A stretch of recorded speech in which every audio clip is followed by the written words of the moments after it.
और समझ में ये नहीं आता एप्स्टीन जैसे लोगों के साथ क्यों मिलना पड़ा, क्यों बात करनी पड़ी इस तरह के कुकर्मी लोगों के साथ। विदेश मंत्रालय के ज्यूरिडिक्शन में, कार्य क्षेत्र में आता है क्या किसी ऐसे अरे गरे नत्थु प्यारे के जरिए नेताओं से मिलना है, जुगाड़बाजी करना? इस देश के कानून और संविधान के खिलाफ है ये। नहीं, नरेंद्र मोदी अभी तक कहाँ बोला है, किसी बात पे बोला है? जनता बहुत कुछ जानती है, जनता मजबूर है, डराई हुई है, जनता सताई हुई है। एप्स्टीन फाइल में नरेंद्र मोदी का नाम आ चुका है, बवाल मच रहा है, सड़क से लेकर संसद तक हंगामा कटा हुआ है, लेकिन नरेंद्र मोदी पूरे मुद्दे पर खामोश हैं, कुछ भी नहीं बोल रहे हैं। बिल गेट्स हों, ट्रंप हों, इन लोगों के तमाम वीडियोस भी सोशल मीडिया पर इस वक्त तैर रहा है। मेरे साथ बलराज मलिक जी हैं, सुप्रीम कोर्ट के वकील। सर, कैसे देखते हैं नरेंद्र मोदी जी चुप हैं एप्स्टीन फाइल वाले मामले में? नहीं रहना चाहिए, लोकतंत्र में चुप नहीं रहना चाहिए। लोकतंत्र कोई राजशाही नहीं है कि राजा चुप हो गया वो अपनी बात नहीं बताएगा। यहाँ ड्यूटी है प्राइम मिनिस्टर की, देश के सामने पेश होना, देश के सामने बताना, ये लोकतंत्र में ड्यूटी है। किसी की भी, कोई किसी भी पद पे हो, पद से कोई फर्क नहीं पड़ता, बल्कि ज़्यादा जिम्मेदारी है उनके पास, तो उनको देश के सामने प्रेस कॉन्फ्रेंस करके बताना चाहिए, पूरा इशू बताना चाहिए कि मेरा कितना दोष है, नहीं दोष है या क्या है। मगर समझ में ये नहीं आता एप्स्टीन जैसे लोगों के साथ क्यों मिलना पड़ा, क्यों बात करनी पड़ी इस तरह के कुकर्मी लोगों के साथ। क्या चक्कर है? लोकतंत्र में इस तरह के लोगों के जरिए लोकतंत्र नहीं चला करते। राजतंत्रों में, तानाशाही तंत्रों में इस तरह के व्यभिचारी, भ्रष्टाचारी लोगों से संपर्क या इस तरह के काम साधने की कोशिश होती है। लोकतंत्र में इसके लिए कोई जगह नहीं। सरकार खामोश है, क्या है? क्या लगता है आपको कि कहानी कुछ और है? नहीं। कुछ और दिखाई जा रही है, क्योंकि विदेश मंत्रालय ने मान लिया कि नरेंद्र मोदी का नाम है। हाँ बिल्कुल, वो मानेगा क्यों नहीं, सबूत हैं दुनिया के सामने, उसको अब छुपाने की जगह कहाँ है? विदेश मंत्रालय की ड्यूटी नहीं है, ये विदेश मंत्रालय पे लानत है कि विदेश मंत्रालय इस तरह की बात कर रहा है। विदेश मंत्रालय को ये बताना चाहिए कि विदेश मंत्रालय ने मीटिंग अरेंज कराई थी क्या? विदेश मंत्रालय के ज्यूरिडिक्शन में, कार्य क्षेत्र में आता है क्या किसी ऐसे अरे गरे नत्थु प्यारे के जरिए नेताओं से मिलना है, जुगाड़बाजी करना? इस देश के कानून और संविधान के खिलाफ है ये। चाहे वो सामने किसी के को सामने करके बचने की कोशिश हो, इससे अपने आप में पता चलता है दाल में काला नहीं, पूरी दाल काली है। इससे अपने आप अपराध साबित होता है कि अपराध हुआ है। डोनाल्ड ट्रंप लगातार नरेंद्र मोदी के ऊपर दबाव बना रहे हैं और टैरिफ की बात की जा रही है, 0% है, 18% है। अरे सारे दुनिया के कितने नेता वहाँ पर मिले हैं, कितने लूचे लफंगे नेता वहाँ देश दुनिया की बहन बेटियों को, छोटे बच्चों का शोषण कर रहे थे। कितने लोग वहाँ शामिल हैं, कितने लोगों के नाम आ रहे हैं। भ्रष्टाचार का दलदल था वो। आइलैंड क्या था? वो तो भ्रष्टाचार का एक अड्डा था। उस अड्डे से जो भी संबंधित है या था या है, वो सब भ्रष्टाचारी लोग हैं ज़्यादातर। क्या आपको उम्मीद है नरेंद्र मोदी कुछ बोलेंगे, दबाव बनेगा उनके ऊपर? तो नहीं, नरेंद्र मोदी अभी तक कहाँ बोला है, किसी बात पे बोला है? बोलने की आज तक उसने हिम्मत नहीं दिखाई। एक बार वो था कौन सा द वायर के किसी उस पर इंटरव्यू पे हमने तो देखा है कि प्रश्न का उत्तर देते हुए नहीं बना, प्रश्न का उत्तर नहीं दे पाए। करण थापर और पानी मांगा और पानी पी के उठ के चला गया। तो दैट इज़ टोटली रॉन्ग। और मैं तो समझ में नहीं आता, अभी देश की जनता शिक्षा के जरिए, अभी देश के लोगों को कथा कहानियों की वजह से मूर्ख बनाया जा रहा है और देश को मूर्खता की ओर बढ़ाया जा रहा है ताकि ये देश जागरूक ना हो जाए। अगर देश की शिक्षा व्यवस्था सही होती, जागरूक होता, तो ऐसे लोगों का प्रधानमंत्री बनना मुमकिन नहीं होता लोकतंत्र के अंदर। मोदी जी सलाह लेते थे और जो मेल आया है पता चला कि उसमें जाकर के नाचते थे, गाते थे प्रेसिडेंट को खुश करने के लिए। अब ये पता नहीं वो लुचे लफंगे आदमी की मेल कितनी सच्ची है, कितनी झूठी है, मगर कुछ तो सच्चाई है ही और देश समझता भी है। नरेंद्र मोदी के बारे में देश सब कुछ समझता है, सब कुछ जानता समझता है। जनता कुछ नहीं जानती, जनता बड़ी मासूम है। नहीं, जनता बहुत कुछ जानती है, जनता मजबूर है और जनता डराई हुई है, जनता सताई हुई है।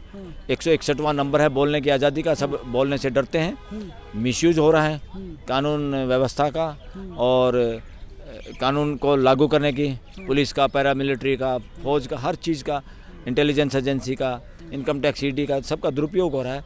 तो आम जनसाधारण के दिमाग में भय व्याप्त है और भय से जब देश से निकलेगा तो देश का नक्शा कुछ और होगा। सुप्रीम कोर्ट क्यों नहीं उठाता इस मुद्दे को? सुप्रीम कोर्ट उठाता तो ममता बनर्जी को खुद नहीं आना पड़ता। ममता बनर्जी का यहाँ आने का मतलब है खतरे की घंटी। खतरे की घंटी का मतलब है कि हाई कोर्ट और सुप्रीम कोर्ट के जज देश की बात नहीं सुन रहे, देश की बात नहीं कर रहे, देश को बचाने में विफल हो रहे हैं। इसलिए वकीलों के बावजूद भी उसको एप्लीकेशन लगानी पड़ी, खुदाई आंख से आंख मिलाने के लिए। ये एक तरह से खतरे की घंटी है। इसी तरह से हालात रहे हाई कोर्ट और सुप्रीम कोर्ट के। अगला नंबर देश की जनता का होगा। देश की जनता हाई कोर्ट और सुप्रीम कोर्ट में आ सकती है न्याय लेने के लिए। ममता बनर्जी को तो दिल्ली पुलिस पर भरोसा नहीं है, बंगाल की न्याय लेने के लिए नहीं, बल्कि न्याय करने की ड्यूटी जिनकी है उनको जगाने के लिए, उनको चेताने के लिए और उनको ये करने के लिए या तो काम करो या इस्तीफे दे के घर बैठ जाओ। आगे को क्या कुछ होगा? सोमवार को सुनवाई होगी, सुप्रीम कोर्ट ने तारीख मुकर्रर कर दी है। क्या लगता है कि SIR जो हुआ है और जो करवाया जा रहा है रोक दिया जाएगा? कुछ नहीं होगा, कुछ नहीं होगा। क्यों? लॉलीपॉप मिलेगा। इस जो आदमी बैठा हुआ है, जो सारी धींगा मुझसे गुंडागर्दी कर रहा है देश के साथ, संवैधानिक संस्था का दुरुपयोग कर रहा है, जिसको बचाने के लिए कानून बना दिया कि वो जब तक मरेगा नहीं उसके खिलाफ कोई कार्रवाई नहीं हो सकती। सुप्रीम कोर्ट उसकी अपॉइंटमेंट वाले केस पे आज तक बैठी है। यही जस्टिस सूर्यकांत बैठा हुआ है, आज तक उसको डिसाइड नहीं कर पाया। तो इस मामले में क्या कर पाएंगे? कुछ उम्मीद नहीं है।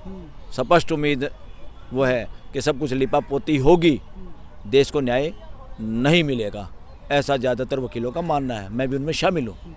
नैतिकता के आधार पर हमारा देश चल रहा है, ऐसा दावा किया जाता है, लेकिन जेफरी एप्स्टीन के मामले को लेकर के जब अपोजिशन सड़क पर आता है तो उसे डिटेन किया जाता है, परेशान किया जाता है। सुप्रीम कोर्ट सब कुछ देख रही है, मुंह कोई नहीं खोल रहा है। अरे ऐसे नहीं, बहुत सारे जज भी पाक साफ नहीं है ना। जज पाक साफ नहीं है, चरित्रवान नहीं है, ईमानदार नहीं है, इसलिए ये हो रहा है देश के साथ। तो देश को समझना चाहिए कि महत्वपूर्ण चीज़ों पे ईमानदार और चरित्रवान लोगों का होना ही जरूरी है, वरना तुम्हारे साथ और तुम्हारे बच्चों के भविष्य को अंधकार में करेंगे और नरक में बना देंगे देश को। इसलिए देश को खुद जागरूक होना चाहिए। देश की जनता मालिक है, उनको ये सोचना चाहिए। ये एहसास एजुकेशन करा सकती थी, मगर एजुकेशन ने एहसास नहीं कराया। यहाँ पे लोगों को आस्था के चक्कर में घुसोड़ा जा रहा है, लोगों को अंधविश्वास में डाला जा रहा है। अंधविश्वास में डालना, आस्था में डालने का मतलब है देश को विकलांग करना, देश को नपुंसक बनाना। योर ऑनर, ऑनरेबल कोर्ट कहने का, डिस्ट्रिक्ट कोर्ट में, ट्रिब्यूनल में सर और मैडम कहने का, किसी को माय लॉर्ड मत कहो, भिखारी हो क्या? इनको माय लॉर्ड बना के ऐसा लगता है इनको जैसे कोई भीख मांग रहा है। हमें न्याय के तहत इनकी मदद करनी होती है, दोनों साइड के वकील को, ताकि जज गलत ट्रैक पे ना जाए, ताकि रेल की पटड़ी पे चलती रहे। तो इसलिए और सुप्रीम कोर्ट के जजों को और हाई कोर्ट के जजों को भी विनती है, दोबारा रिक्वेस्ट है कि आप ये ड्रामेबाजी बंद करो। आप जानबूझ के देश के वकीलों को और देश के जुडिशल सिस्टम को कमज़ोर कर रहे हो। इस मामले में आप देश के साथ गद्दारी कर रहे हो। लेकिन सर, स्पीकर कह रहे हैं कि एक अनपब्लिश्ड किताब है, आप उसका कैसे यहाँ पर उदाहरण दे सकते हैं संसद के अंदर? अरे अनपब्लिश्ड है, मैं किसी बात का उदाहरण दे सकता हूँ। नरवणे से अगर बात हुई है या उसकी किताब हमने किसी उसमें मैगजीन में पढ़ी है या कहीं भी पढ़ी है, पब्लिश होना क्या होता है? पब्लिश तुम होने नहीं दोगे। तुम गुंडागर्दी कर रहे हो, पब्लिश भी नहीं होने देते। तुम फिल्मों में गाने भी नहीं चलने देते। तुमने तो वो क्या नाम था महाराष्ट्र के ज्योतिबा फूले के पिक्चर में गाना तक नहीं तुमने चलने दिया। उस तारीख तक को तुमने उसको रिलीज नहीं होने दिया जो उनका जन्मदिन था या उनकी तिथि थी, पुण्यतिथि। तो इस तरह की बदमाशी तुम कर रहे हो। तुम देश से बड़े नहीं हो। देश से बड़ा नहीं है पार्लियामेंट, देश से बड़ा नहीं है पार्लियामेंट का स्पीकर, देश से बड़ा नहीं है राज्यसभा का सभापति, देश से बड़ा नहीं है कोई प्राइम मिनिस्टर, कोई चीफ जस्टिस, कोई वकील, कोई देश से बड़ा नहीं है। देश चाहता है सच्चाई सामने आए और तुमने सच्चाई को दबाया है। तुम देश के दुश्मन हो, तुम देश के गद्दार हो, तुम देश के अपराधी हो। लेकिन सर, गृह मंत्री अमित शाह भी खड़े होकर कह रहे हैं, ये कैसे आप इनको इजाजत दे सकते हैं? ये कैसे डरेंगे सारे? गृह मंत्री का क्या रिकॉर्ड है आज तक का? इनको नार्को टेस्ट पे बिठाओगे तो सारे बल्ब फ्यूज हो जाएंगे। इनको सब पता है, गिरेबान में इनको सब पता है कितने अपराध छुपे हुए हैं। अगर कोई सजा याफ्ता नहीं है तो इसका मतलब ये नहीं है वो अच्छा इंसान है। बहुत सारे अपराधों की सज़ा इस देश की कोर्ट नहीं दे पाती। इसलिए अपराध का समाज को पता रहता है, देश को पता रहता है। और बहुत सारे चोर उचक्के CM PM गृह मंत्री चीफ जस्टिस भी बन सकते हैं, मगर उसका ये मतलब नहीं है कि देश तुम्हें पाक साफ मान लेगा सिर्फ पद पे बैठने की वजह से। इसलिए देख रहा था मैं उसको बाइट को पार्लियामेंट की, शर्म आ रही थी। राजनाथ किस तरह की बात कर रहा था, शर्म आ रही थी। वो भी कैसे खड़ा था अमित शाह, बस वो नरेंद्र मोदी बैठा था उसके साथ में चमचागिरी कर रहे हैं अपना। सब उसको बचाने में लगे हुए हैं। अरे हिम्मत है तो सामने आने दो सच्चाई को। सच्चाई को दबा दबा के इस देश का गला घोट दिया। और देश का 180 देशों में से बोलने का आज़ादी 161वें नंबर पे पहुंच गई है। तुम पार्लियामेंट में ही बोलने नहीं देते। और अपोजिशन को मैं कह रहा हूँ स्पीकर के खिलाफ नो कॉन्फिडेंस लाना चाहिए और इस मुद्दे को लेकर देश के अंदर जाना चाहिए और देश की अदालत में जाना चाहिए, यानी देश की सड़कों पे जाना चाहिए और जनता सड़कों पे आने के लिए तैयार है। लेकिन भाजपा कह रही है राहुल गांधी को देश पर भरोसा नहीं है, चीन की बात वो दोहरा रहे हैं यहाँ पर। देश पे भरोसा है, भाजपा पे भरोसा नहीं। तुम चोरी कर रहे हो सेठ के साथ, गद्दारी कर रहे हो, तुम झूठे हो, बेईमान हो। इसलिए यहाँ ये कह के हम ये नहीं कह रहे कांग्रेस को कोई हम पाक साफ होने का वो दामन दे रहे।